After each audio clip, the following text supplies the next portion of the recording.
le congrès du FPI. Ce congrès a été suivi par tout le monde. Plus de 6 000 délégués étaient présents. C'était un congrès électif. Et au vu, au su de toute l'opinion nationale et internationale, qui a été reconduit à la tête de ce parti par 4 500 congressistes votants et avec un score de plus de 99%. Les camarades m'ont réaffirmé leur confiance. C'est ça qui est la réalité politique et juridique du Front populaire ivoirien. Donc ce n'est pas parce que nous avons de la considération pour le président Gbagbo que nous allons affirmer des choses qui ne sont pas vraies. Non. Si le président Gbagbo veut le parti, c'est une chose. Mais dire qu'il est président du parti, c'est faux. Hier c'était faux, aujourd'hui c'est faux. Donc, face à cette demande, j'ai dit non. On me dit que si je ne fais pas cette déclaration, le président Gbagbo ne va pas me recevoir. Je dis qu'à cela ne tienne. Je rentre donc à Abidjan. Je rentre à Abidjan déçu de son attitude. Parce que ce qui est en jeu, c'est l'avenir du Front populaire ivoirien, c'est l'avenir de la Côte d'Ivoire. Et c'est pourquoi beaucoup d'Ivoiriens fondaient beaucoup d'espoir dans cette rencontre. Les questions d'ambition personnelle, je pense, sont secondaires face à l'intérêt du pays. Donc, nous sommes revenus, nous venons de tenir une réunion du secrétariat général du parti élargie aux secrétaires généraux de fédération et aux élus, ainsi qu'au comité de contrôle, pour faire le point de cette visite. Il était important que nous puissions rencontrer la presse pour qu'au-delà du communiqué que nous avons publié hier, nous puissions vous apporter les compléments d'information que vous souhaitez afin d'éclairer objectivement vos auditeurs, vos lecteurs. Encore une fois, merci d'être venu. Je me tiens à votre disposition pour vos questions éventuelles. Merci, Président. Alors, on va prendre une première liste de 5 personnes. Oui. Dites votre nom et on va... Merci. Je suis Cédric de Ivoire Matin. Monsieur le Président... Vous avez directement. Bon, d'accord, allez-y. On va d'abord de 5 premiers. Oui. Olivier Conan de Africa 24. Bon, vous mettez le terrain.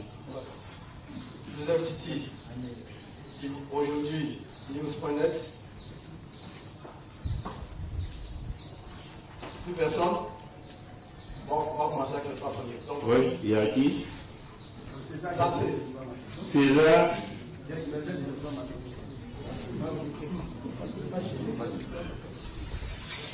Voilà. Merci, Monsieur le Président. Monsieur le Président, en vous écoutant, je suis un peu surpris de savoir que c'est par les canaux de M. Aka que vous êtes en relation avec M. Gbagbo. D'autant plus que lors de votre conférence dernière au siège de votre parti au Vallon, vous aviez dit qu'il n'y avait pas d'intermédiaire entre vous et Laurent Gbagbo et que vous pouvez lui parler quand vous voulez. Alors, dès là, je voudrais savoir, êtes-vous certain que M. Laurent Gbagbo vous avait bien donné un rendez-vous? N'est-ce pas, comme vous l'avez dit pour les autres fois, concernant sa candidature, que c'est une machination de vos adversaires au sein du parti afin de vous enlever de vos postes de président? Merci.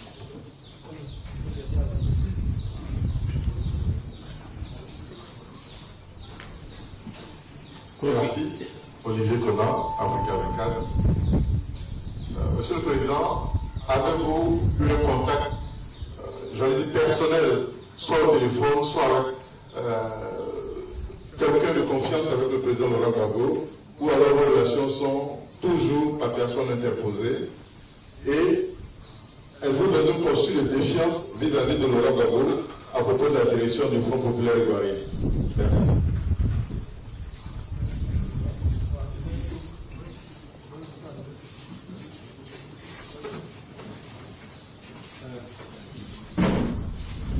quelles conditions Oui, c'est petit. Oui. À quelles conditions? À quelles conditions la réunification du FPI est possible? La deuxième question, le communiqué de presse de M. Akouadou assure que vous avez donné votre accord pour faire cette déclaration préalable qui allait ouvrir une porte à cette réception. Est-ce que c'est vrai que vous avez donné votre accord pour faire une déclaration dans laquelle vous reconnaissez que Laurent Gbagbo est le président du FPI?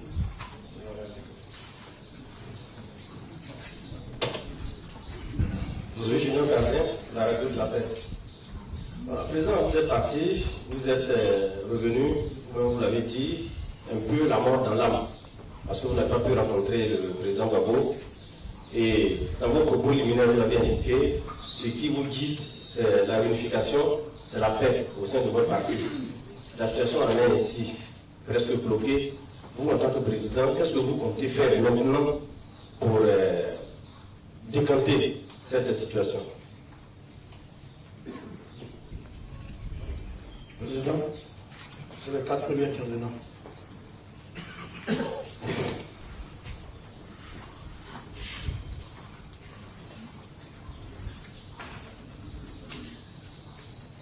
Ok, merci. Surpris de savoir que c'est par le canal de M. Aka que je suis en contact avec le président Gbagbo. Surtout que je vais déclarer que je suis en contact sans intermédiaire. Mais quand on dit qu'on est en contact sans intermédiaire, ça veut dire que si il a un message à me communiquer, il ne va pas passer par des adversaires politiques. Il va passer par des personnes de confiance en qui j'ai confiance et en qui lui aussi a confiance. M. Adou ne peut pas être l'intermédiaire entre M. Gbagbo et moi, puisque nous sommes concurrents. M. Adou il ne peut pas être un intermédiaire fiable et objectif. Donc s'il vient me porter un message, je dis non. Ce n'est pas à lui de me dire quoi que ce soit. Ce n'est pas à lui de me donner des injonctions. Voilà ce que je veux dire. Si je n'étais pas là hier, donc forcément, il faut bien quelqu'un pour passer un message.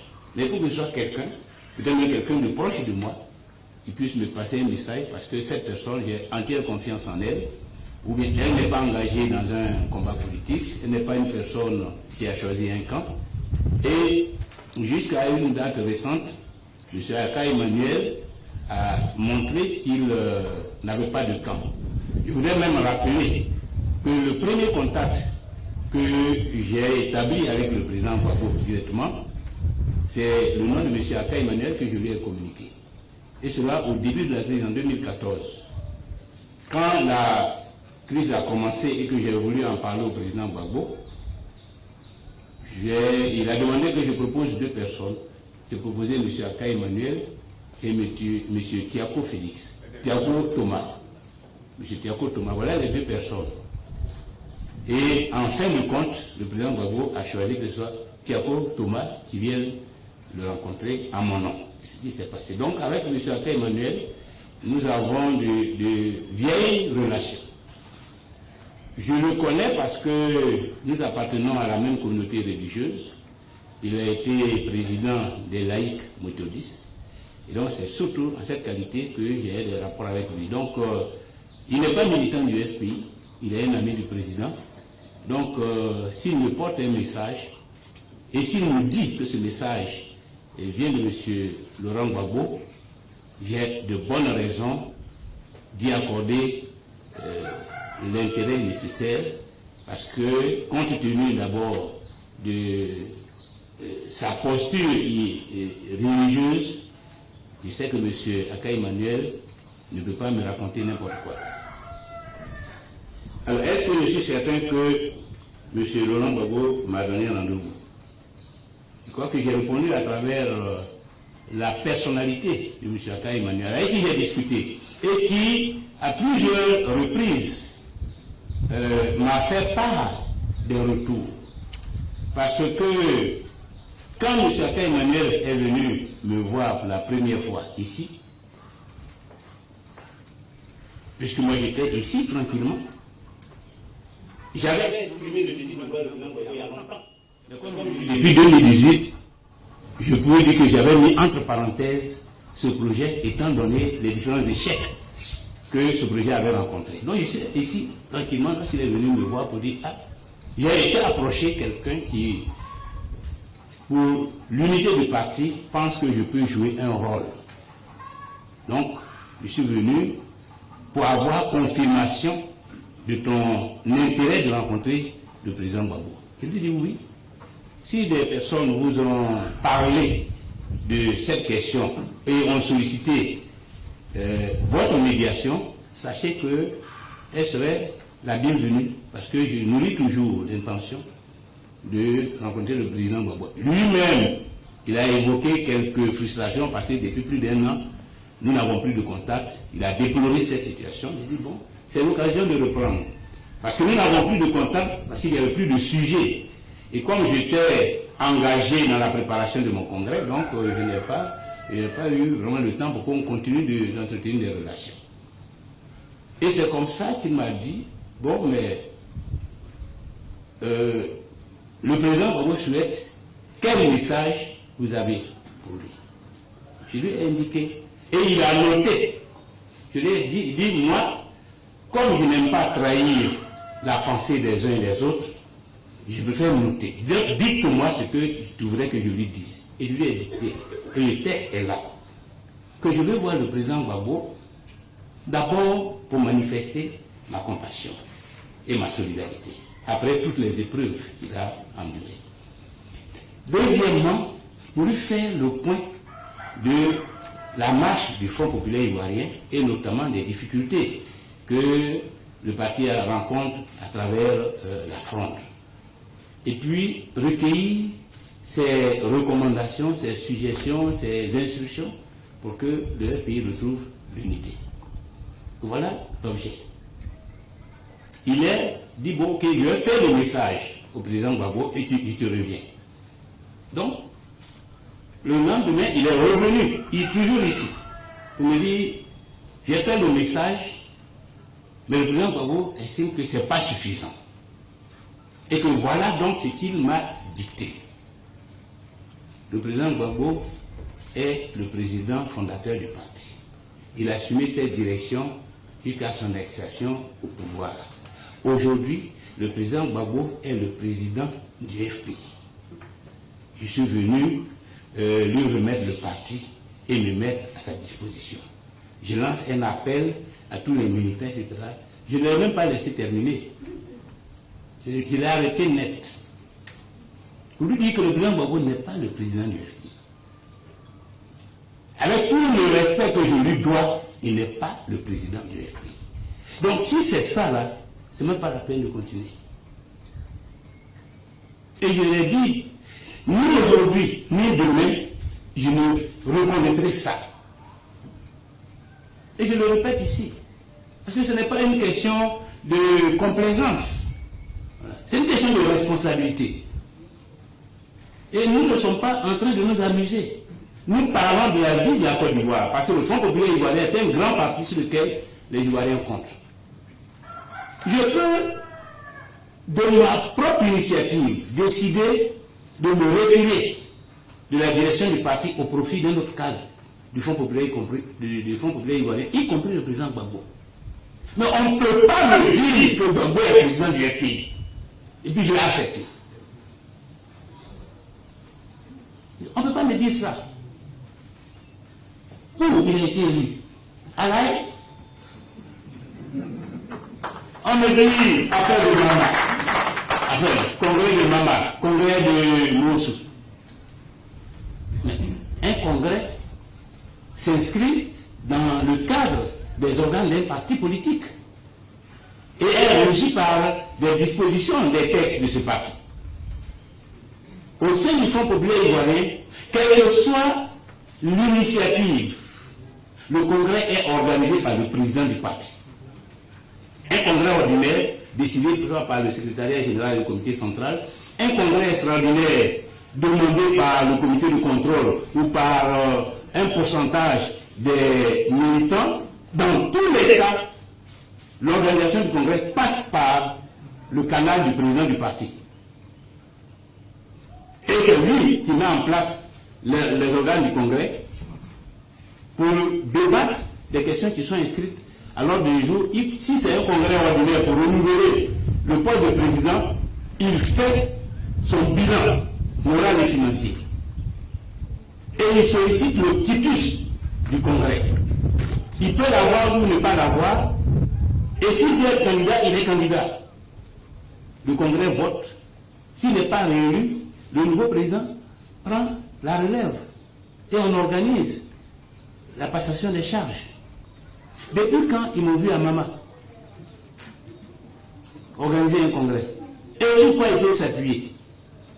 Faire un passage en force, utiliser une autorité pour essayer de s'approprier un parti. Je ne peux pas accepter ça, il ne peut pas cautionner ça. Ni aujourd'hui, ni demain. Quelle que soit la considération que j'accorde au président Gbagbo, il n'est pas président du parti. Et je trouve même ce débat honteux. Je trouve honteux qu'aujourd'hui, le président Gbagbo soit dans une bataille pour le contrôle du FPI avec moi. Il n'est plus président de la République, il n'est plus président de fait de la République. En 2011, Ouattara n'est plus celui qui a usurpé son poste. Soyons sérieux. Parce que moi, c'est parce que je suis sérieux que je suis au FPI.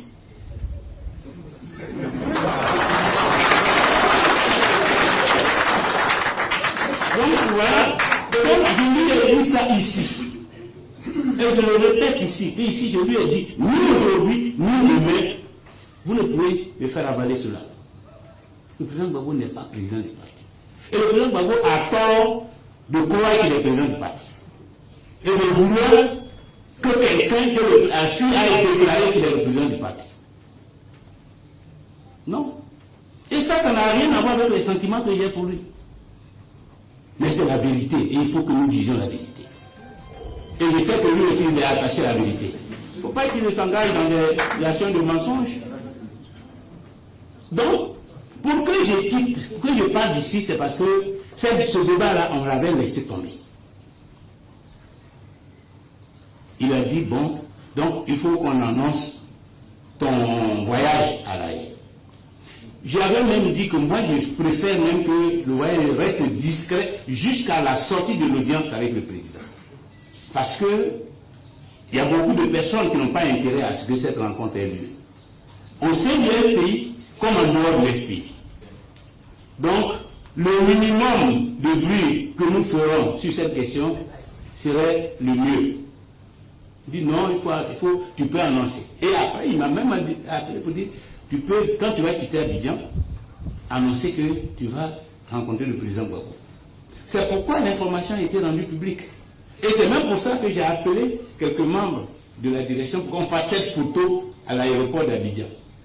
Pour illustrer, pour que les uns et les autres sachent qu'effectivement, j'étais en route pour Bruxelles. Certains ont cru que j'allais d'ailleurs à ce rendez-vous avec tous les membres de la direction qui étaient avec moi sur la photo. Mais en fait, c'était venu m'accompagner. Je suis arrivé mercredi, autour de 10 h, il m'appelle. Il dit, ah bon, bonne arrivée. Bon, donc tu vas faire une déclaration sur RFI. Le président Gbagbo a demandé que je fasse une déclaration sur RFI, que Norbert Navarro est déjà prépositionné pour enregistrer ta déclaration. Voilà son contact, appelle-le. Voilà son contact, appelle-le.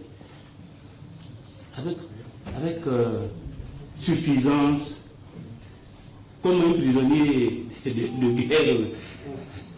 J'ai dit, mais quelle déclaration? Que j'ai déjà fait la déclaration à Abidjan, que je suis en route pour Bruxelles, que je pense qu'avec les réseaux sociaux maintenant, c'est une déclaration qui est connue. Je suis sûr qu'à l'heure actuelle, tout le monde est informé. Donc, ce n'est pas nécessaire de faire encore une déclaration. Parce que je ne pensais pas du tout que c'était pour me réduire de faire une déclaration de cette nature. Et lui-même n'a pas osé le dire. Il dit non, le président tient à ce que tu fasses une autre déclaration, etc. etc. Je dis, est-ce que ce ne serait pas mieux que je fasse cette déclaration à la sortie de l'audience avec le président? Que moi je pense qu'aujourd'hui, là, on n'a pas besoin de beaucoup de bavardage. Les Ivoiriens ont noté que je suis en route pour rencontrer le président Gbagbo. Ce qu'ils attendent, c'est les conclusions de la rencontre. Mais entre les deux, là, tout ce que nous allons dire, ça va embrouiller les gens pour rien. Ce n'est pas ce que les gens attendent. Donc, laissons tomber tous à faire des déclarations. Je vais aller à Bruxelles et puis au sortir, on va faire la déclaration. Il dit non, il faut appeler. Il a tellement insisté, il dit bon, je vais appeler Robert Navarro. Donc je l'appelle. On me dit que je dois te rencontrer pour faire des déclarations. De quoi il s'agit exactement? Il dit ah, moi-même, c'est hier nuit à 20h qu'on m'a appelé pour dire que tu vas arriver et que tu vas faire une déclaration. 20h, c'est au moment où je prenais l'avion ici. Je dis, mais moi je pense que ce n'est pas nécessaire, qu'on peut attendre après ma sortie pour faire la déclaration, ce serait plus utile. Il dit, ah, les gens ont insisté. Moi aussi j'ai insisté auprès de lui, ah, mais vraiment tel que je les ai entendus, si tu ne fais pas cette déclaration, il se peut que tu ne puisses même pas aller à Bruxelles. C'est lui qui m'apprend que si je ne fais pas cette déclaration, la voie de Bruxelles risque d'être fermée. J'ai dit, ah bon? Bon, mais écoute, je vais retourner vers ceux qui m'ont demandé de prendre contact avec toi, et puis je te reviens. C'est comme ça que je reprends contact avec Emmanuel, pour savoir de quoi il s'agit. Il dit, ouais, le président a voulu ceci, cela, il répète ça, il dit, ah non, non, je t'ai dit ça à Abidjan. Il dit, bon, écoute, Asso Adou et moi, nous allons te trouver à l'hôtel, là, à 16h. Donc, le mercredi, à 16h, il me trouve à l'hôtel où je suis. Comme je savais que c'était une négociation politique, j'ai même aménagé une salle d'une dizaine de personnes. Et puis on s'est retrouvés à 3. J'avais mes collaborateurs, Claude Brigitte et notre représentant, notre secrétaire national, Georges Aka, qui étaient là, mais bon, ils ont préféré qu'ils restent en bas et qu'on discute à 3. Donc, ils ressortent leur revendication ou leur injonction d'une déclaration. Je répète la même chose. Pour leur dire que je ne peux pas faire de déclaration de cette nature. Que je l'ai dit à Abidjan, je le répète ici.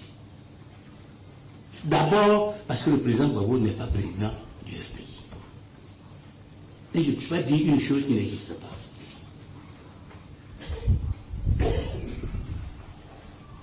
Au-delà de tout le respect que je lui dois, de tout ce qu'il a fait pour la Côte d'Ivoire, mais ce qui ne lui appartient pas là, je ne veux pas dire que c'est pour lui. Et il a tort de dire que c'est pour lui. Ça, c'est la première chose. Deuxième chose, ce n'est pas par une déclaration qu'on devient président. Et je lui ai dit à toi-même, combien de déclarations tu n'as pas fait d'Abidjan que c'est Gbagbo qui est président? Si ça suffisait, si ça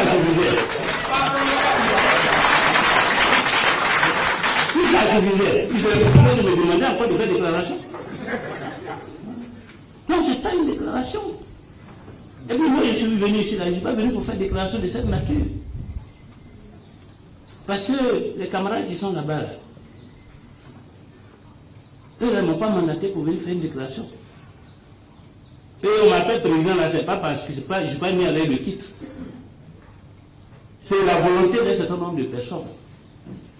Certains travaillant avec moi, d'autres à la base. Donc même si je fais ça là, et puis eux ils appellent là pour dire ah, Afi a fait des déclarations, il dit qu'il n'est plus président. Et puis il se trouve pour dire bon, Christine Konan, il n'est pas Batémi, Christine Adjobi, comme Afi a fui, à partir d'aujourd'hui c'est toi qui es notre président. On serait revenu à la case départ. On serait revenu à la case départ. Donc si c'est l'unité du parti que nous recherchons tous, laissons cette affaire de déclaration. Maintenant, si c'est pour m'assassiner politiquement, bon, peut-être que là, je peux comprendre votre insistance. Parce que la seule chose que vous pouvez obtenir ou que je peux même le faire si je fais la délégation, c'est ma mort politique. Maintenant, je ne sais pas si c'est ça que vous voulez, mais si c'est l'unité du parti, vous ne pouvez pas me demander de faire ça. Et moi, je suis venu ici pour l'unité du parti. Et c'est avec le président Gbagbo que nous devons discuter de l'unité du parti. Que ce n'est pas nécessaire de faire une déclaration. Et qui fait l'unité du parti, là, ou même, président Gbagbo, président du FPI, la présidence, là, c'est un fait juridique. C'est un fait juridique. D'abord, comme toute fonction élective, toute fonction élective, à partir du moment où la personne est élue et reconnue, c'est cette personne qui jouit de toutes les qualités attachées à la fonction, de toutes les prérogatives, de toutes les compétences attachées à la fonction. Il peut transférer ça à une autre personne, mais dans le respect des dispositions qui régissent l'institution. Bon, démissionner pour que son vice-président soit assure l'intérim, ou bien lui-même organiser un congrès pour favoriser le renouvellement du poste, ça ce sont des procédures qui sont. Et c'est à partir de ce moment que la nouvelle personnalité peut elle aussi jouir de toutes les prérogatives attachées à la fonction. Donc on peut déclarer, n'importe qui peut se déclarer que je suis président. Mais si ce n'est pas passé par ces étapes, personne ne reconnaîtra ta présidence. Et personne ne traitera avec toi. Donc si vous voulez que le président Gbagbo soit effectivement un vrai président du FPI, ne vous cantonnez pas à vouloir arracher une déclaration à fille. Parce que ce n'est pas la déclaration de la fille qui rend les gens présidents.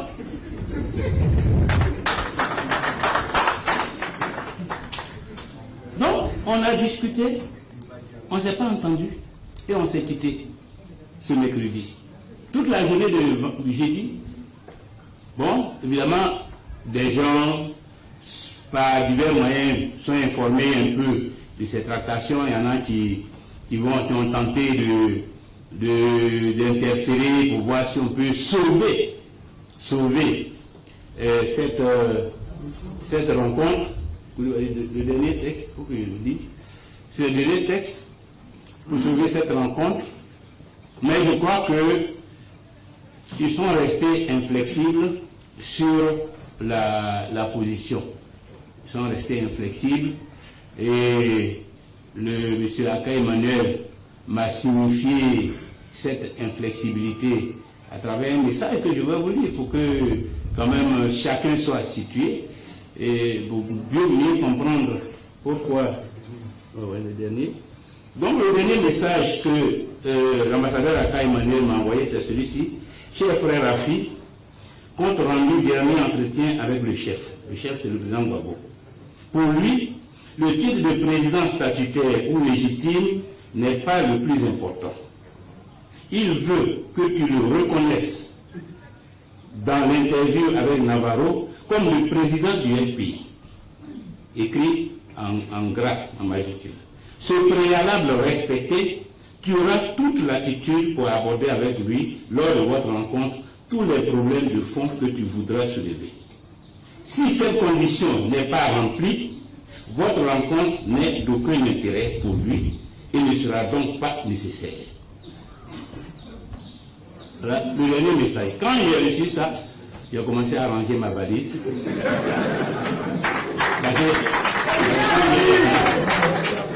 Et puis bon, j'ai pris mon avion pour rentrer. Voilà les nouvelles de Paris. Bon, j'ai été long parce qu'il était bon que vous soyez situé sur cette question de, je crois, c'est César, hein, donc, ce n'est pas une machination de mes adversaires. C'est la volonté du président Gbagbo qui est là. Il a révélé là qu'il est le chef de la fronde. Et c'est lui le chef de la fronde. Donc, ça a été pour moi un choc. Parce que même à un moment donné des discussions, j'ai dit que nous savons qu'il s'est passé beaucoup de choses. Le nom du président Gbagbo a été mêlé à beaucoup de choses. Mais nous avons toujours joué le jeu de l'autruche en essayant même d'éluder sa responsabilité, de faire croire qu'il n'est pas concerné. Aujourd'hui, là, laissons tomber ça. Parce que si vous rentrez dans cette affaire, Gbagbo, président du FPI, vous nous ramenez à la fronde. Or, moi, je voudrais qu'on la dépasse, la fronde. Donc, laissons tomber. Que le président Gbagbo soit à la base de la division du FPI ou pas, moi, je préfère fermer les yeux là-dessus. Ne pas ouvrir le débat là-dessus. Et puis, on se rend compte et on prend de nouvelles dispositions. Parce que j'avais dit, et comme je l'ai dit, je n'ai pas peur de le répéter, au bout d'une même conférence de presse ici, j'ai dit que si le président Gbagbo sort de prison et qu'il veut reprendre la direction du FPI, je lui donne. C'est à partir du moment où j'ai dit que si je suis prêt à lui donner s'il le demande, pourquoi vous voulez que je fasse cette déclaration avant? Alors qu'il suffit qu'il me rencontre, et au sortir de la rencontre, s'il lui a dit qu'il veut...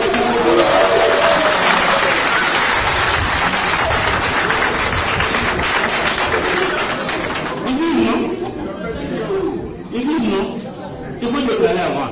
Je dis donc, en définitive, ce n'est pas le FPI qui l'intéresse. Ce n'est pas l'unité du FPI qui l'intéresse. C'est l'assassinat politique d'Afi qui est sa préoccupation. Parce que si c'est le FPI, la personne dit que si tu me rencontres et que tu demandes ça, je vais te donner. Pourquoi tu veux qu'il se déculotte d'abord? Qu'il s'humilie, qu'il apparaisse aux yeux de l'opinion comme un fautif. D'abord. Et c'est pourquoi je leur ai dit que, en définitive, je suis persuadé que même si je fais cette déclaration, le président Gbagbo ne va pas me recevoir. Parce que son objectif, c'est de m'assassiner politiquement. Donc il va même m'humilier jusqu'à l'extrême, dire bon, tu as déclaré, il faut aller, j'ai quelques contraintes, je vais te faire signe dans 1 mois, ou dans 3 semaines, dans 2 mois. Et puis je reviens pénaud.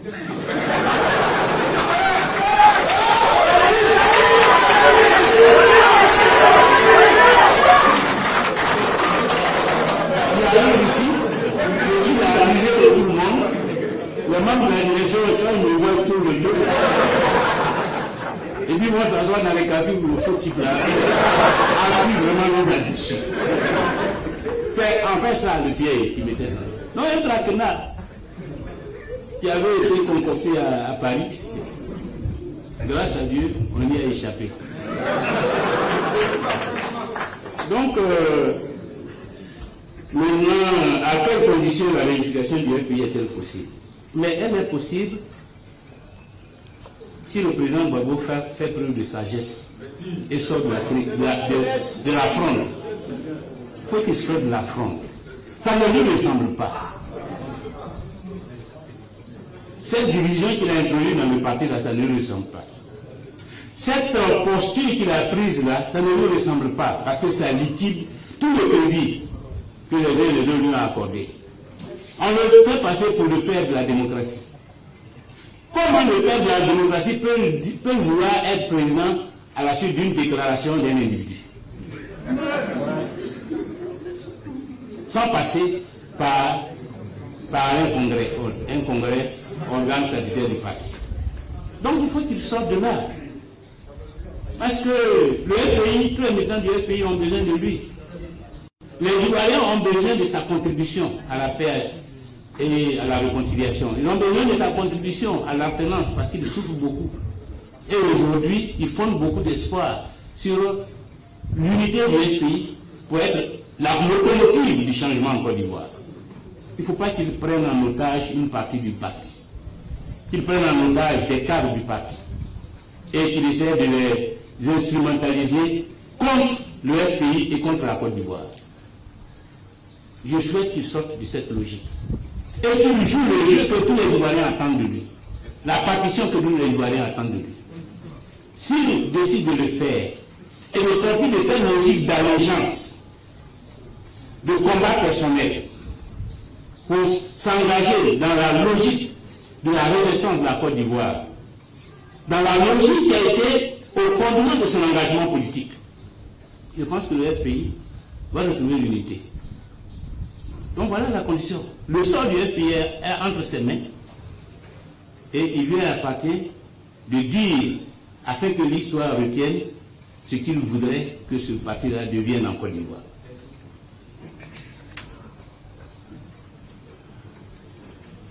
Bon, Assoadou a su que vous avez donné votre accord. Mais il n'était pas avec moi ici pendant tout le temps où j'ai discuté avec. Comment il peut savoir que j'ai donné mon accord?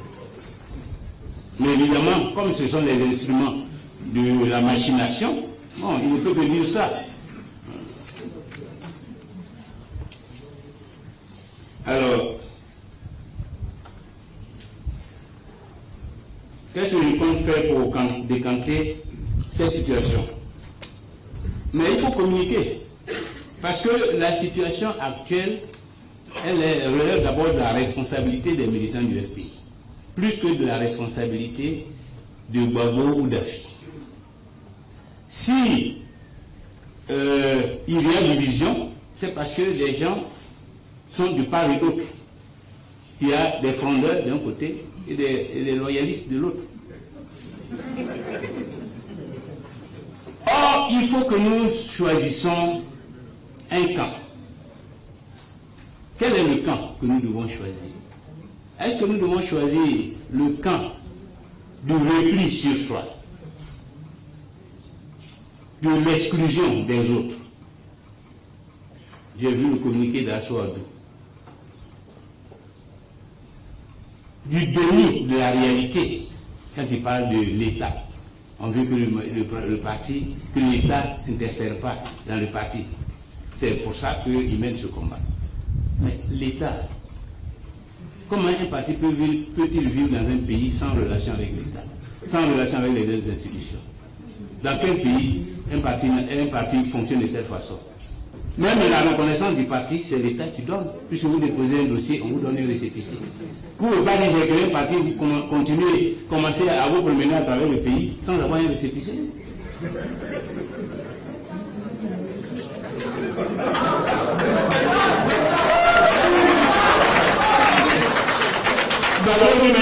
Il a pris des lois pour le financement des partis.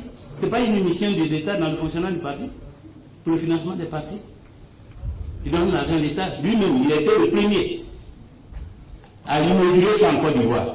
Aujourd'hui, Gbagbo peut-il dire qu'il ne faut pas que l'État s'initie dans la vie des partis.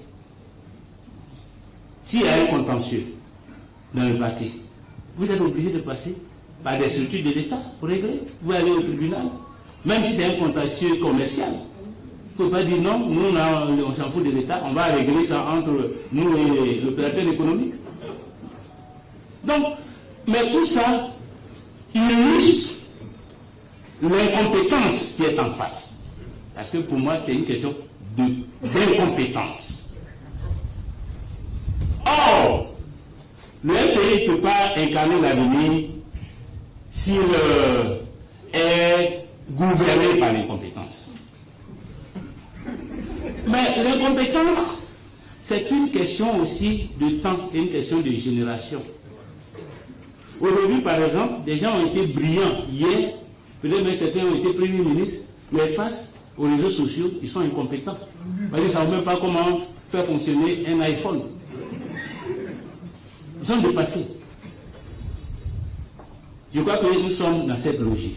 Donc nous sommes dans la logique de la limite des compétences et puis je dirais, de la nouvelle énergie pour faire avancer le Front populaire ivoirien. C'est ça le débat au sein du FPI. Et ce débat, c'est un débat classique, un débat historique, un débat universel. Dans tous les pays, dans toutes les organisations, on arrive à ce stade-là. Aujourd'hui, vous voyez la situation en Algérie. Un chef qui est fatigué, qui a droit au repos, mais il y a des gens qui ont tellement intérêt à ce qu'il soit là, ils sont assis autour, ils le veillent. Et ils souhaitent qu'il soit là. Mais ce monsieur, il a rendu tous les services à l'Algérie. Ça, l'histoire va le reconnaître. Mais aujourd'hui, est-ce que ce ne serait pas mieux qu'on lui réserve une retraite confortable? Est-ce qu'il a encore les capacités, les compétences pour faire face à l'avenir de l'Algérie? Donc, d'un côté, il y a ceux-là qui sont autour, et puis de l'autre côté, l'avenir qui est dans la rue. Donc, en Côte d'Ivoire aussi, aujourd'hui, nous sommes à ce stade du choix. Les Zimbabwéens, ils ont réglé ça d'une certaine manière. Les Zimbabwéens. Il ne faut pas que nous aussi, on ait notre Mugabe en Côte d'Ivoire.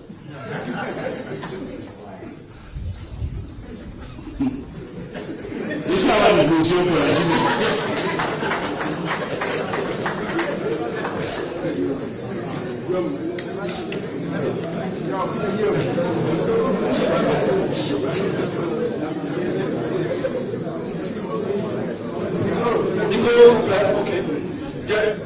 On va prendre une dernière série de questions.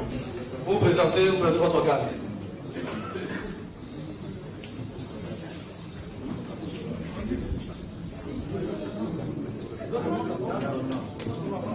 Ah ouais. Je suis Moussa Kamara, journaliste à justinfo.net. Ah ouais. Non, il peut y aller, comme c'est la dernière liste, on prend. Oui, Kamara, vas-y. Monsieur le Président, hier dans la soirée, j'ai lu dans une des presses de la place une déclaration de la part d'un cadre du FPI. Dans cette déclaration, il disait au nom du président Gbagbo qu'il était prêt à vous recevoir quand vous voulez. Est-ce que vous avez connaissance d'une telle déclaration? Si oui, quelle lecture faites-vous de cette déclaration? Et aussi, que direz-vous de cette telle déclaration? Merci.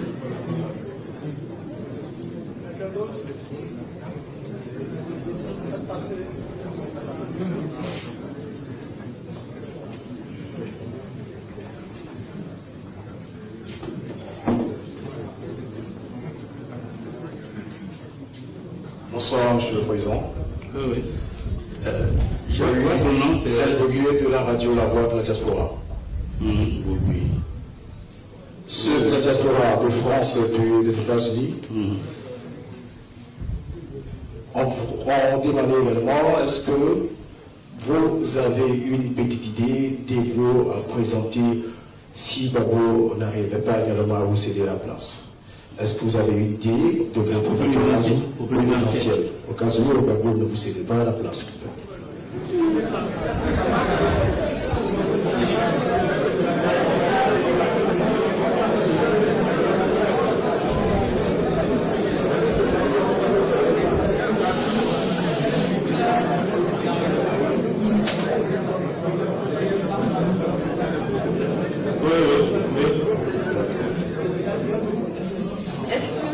Madame Sidonie Dalila, RTI. Ah oui, évidemment. Ok. Est-ce que vous souhaitez, vous nourrissez toujours l'intention de rencontrer le président Laurent Gbagbo? Si oui, comment vous allez vous prendre pour le rencontrer? Sinon, pourquoi? Puisque vous êtes pour l'union du FPI.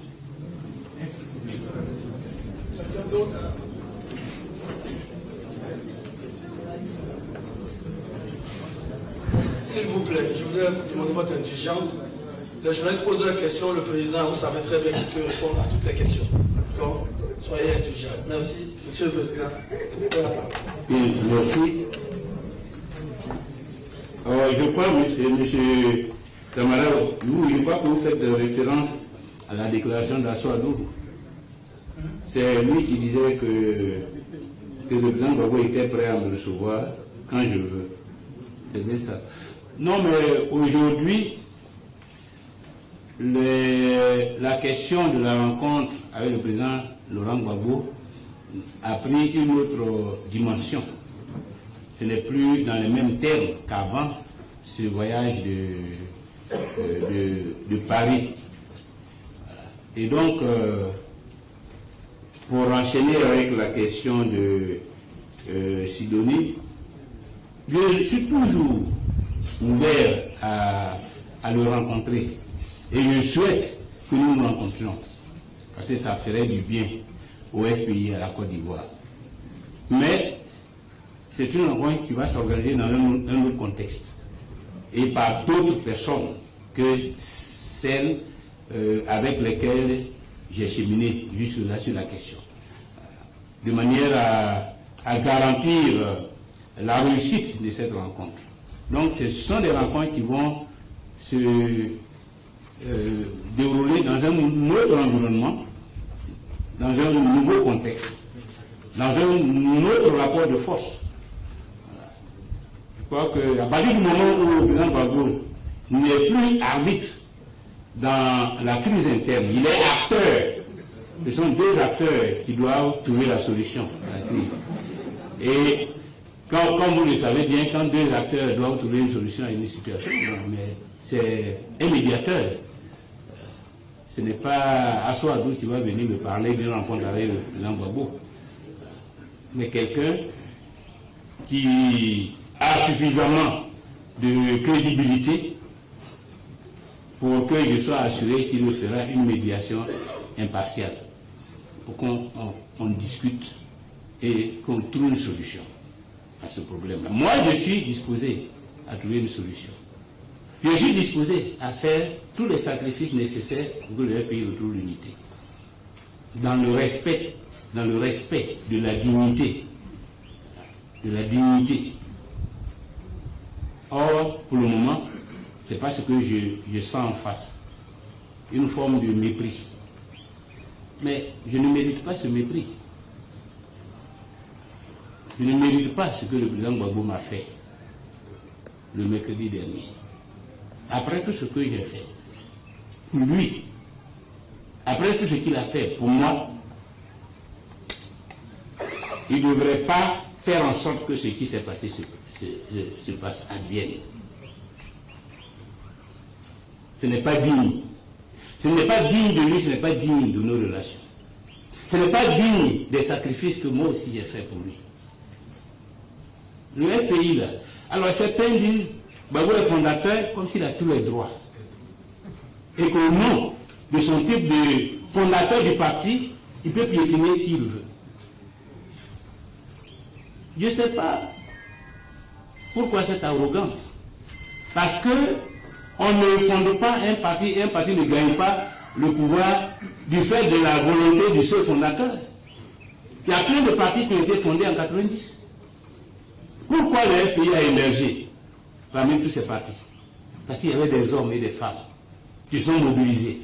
Pourquoi le nom de Gbagbo a été sublimé? Parce qu'il y avait des gens qui couraient derrière lui, Gbagbo, qui criaient pour lui. C'est ça qui a fait Gbagbo. Ceux-là, il ne faut pas les mépriser. Parce qu'on est arrivé au sommet. Et que parce que maintenant, toute l'Afrique parle de moi. Il ne faut jamais oublier d'où on est parti. Et en 90, quand on s'engageait dans cette bataille, on se connaît tous ici.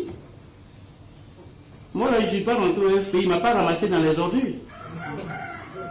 C'est une loi, il t'a fait. Mais moi aussi, je l'ai fait.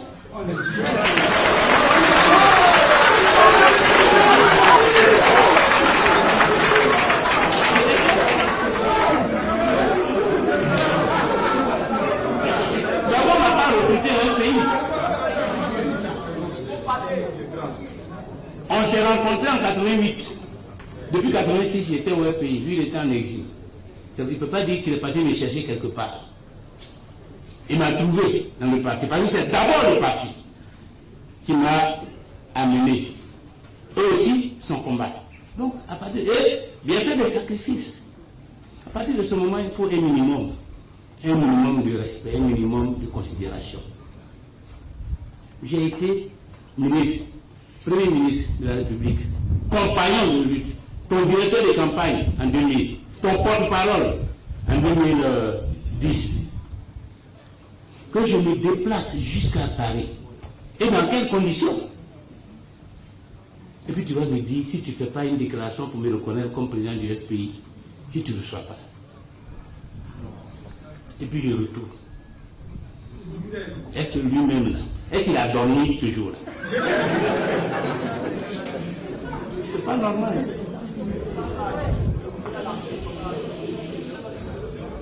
Donc, mais nous, le rapport maintenant, ce sont des questions politiques.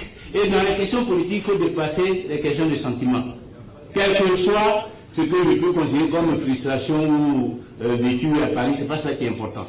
Parce que ce n'est pas avec ça qu'on va construire la Côte d'Ivoire. Donc moi, j'en parle. Mais de la même façon que ceux-mêmes qui m'ont mis en prison, qui m'ont fait pomper à Bouna, qui m'ont traîné, je parle avec eux. Ce n'est pas avec Gbagbo que je ne vais pas continuer de parler. Pour qu'on voit comment chacun d'entre nous peut aider à faire avancer le FPI et à faire avancer la Côte d'Ivoire. Donc je suis ouvert. Mais il faut que toutes les précautions soient prises pour que ce soit de vraies discussions qui portent sur les vrais problèmes. Ce soit des vraies discussions qui portent sur les vrais problèmes et non sur des questions de poste, des questions de président de parti, des questions il faut me reconnaître que je suis président de FPI. Tu as été président de la République. Président de FPI là, ça tu rapporté quoi? C'est même honteux, je trouve ça même honteux. C'est comme si aujourd'hui, moi, je quitte la présidence du FPI, puis je m'en vais me battre avec le fédéral de Bongono pour être le fédéral.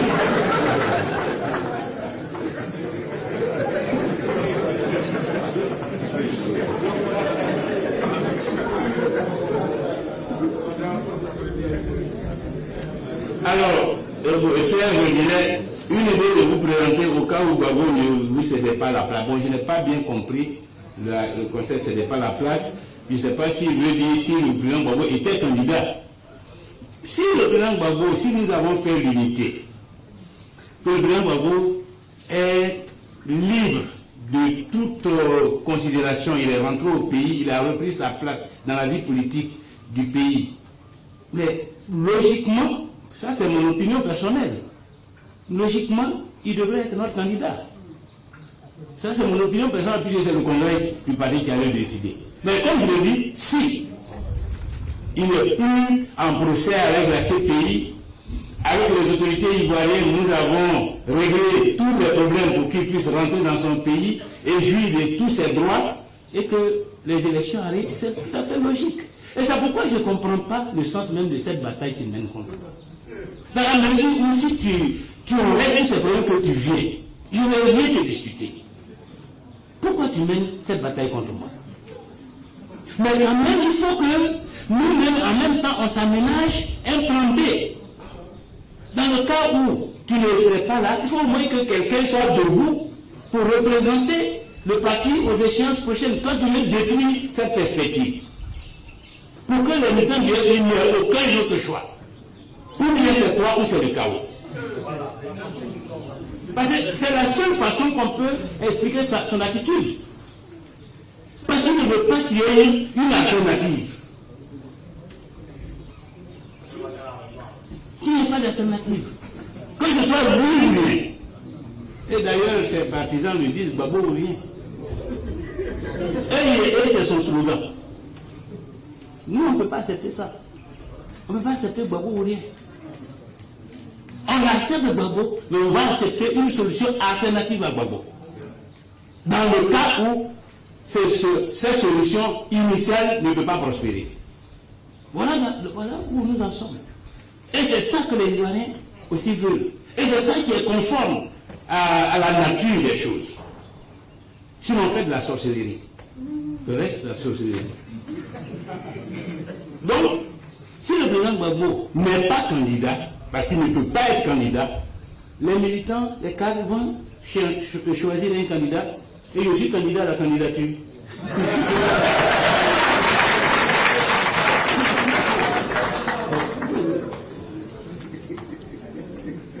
Bon, je crois que Sidonie, indirectement, j'ai répondu à ta question. En tout cas, chers amis, je voudrais vous dire infiniment merci d'être venus et espérer qu'avec tout ce que j'ai dit, et je l'ai dit vraiment avec le cœur et sans faux client, et sans, parce que nous sommes à l'heure de la vérité, que vos auditeurs seront largement informés sur nos intentions et sur la réalité politique au sein du Front populaire ivoirien. Je vous remercie.